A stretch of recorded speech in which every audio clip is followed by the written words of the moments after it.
土黄青年林秋祥，伊个性真认真，嘛是学校的风云人物。但是有一天，有人来因兜叩门，问无几句话，秋祥就互人掠走。自遐起都毋捌阁倒转来。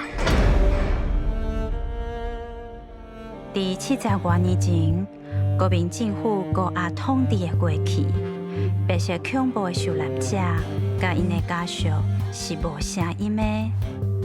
但这无声的痛苦，却互因的后代渐渐承受超过半世纪。为着要了解因的心情，咱邀请到林家后代的这辈兄弟，分享受难者家属拢过着什么款的日子。